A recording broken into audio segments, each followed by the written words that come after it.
I love Botox. I've been getting it done for the last 13 years and I've been injecting it for about the same time. Over the last 5 years, I have taught literally thousands of injectors on the right techniques. These are the most common complications that I've seen from Botox and how to avoid them and how to fix them. First is brow ptosis. That's when the brows can't elevate and so they stay really low and heavy. It can make your eyes look hooded too. This is caused by injecting too high of a dosage or too low on the forehead.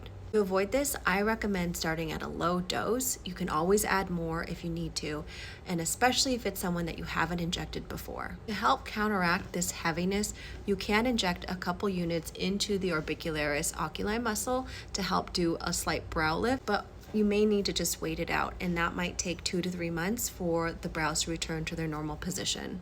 The second thing I see a lot in inexperienced injectors is something called brow spocking. And that's when the lateral brow lifts, causing it to look like a spock or to make you look constantly angry. Some people do want a lateral brow lift, and if that's the case, I just make sure that I stay medial to the tail of the brow when I'm injecting toxins. If someone is just trying to maintain their existing brow shape, then make sure that you're going all the way laterally when injecting the Botox. It's an easy fix if you encounter this. You just have to put a couple units right here in the tail of the brow to lower it back down to its original position.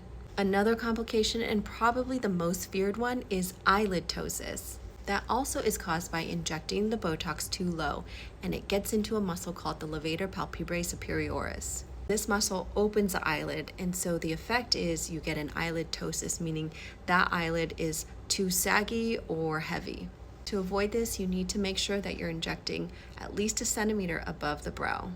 Also, using dilute product will cause more spread, and this will make it more likely to cause a ptosis. If you encounter this complication, there are eye drops that might help temporarily, but ultimately, again, they just have to wait it out. These are just 3 of the ones that I have seen most commonly in other injectors.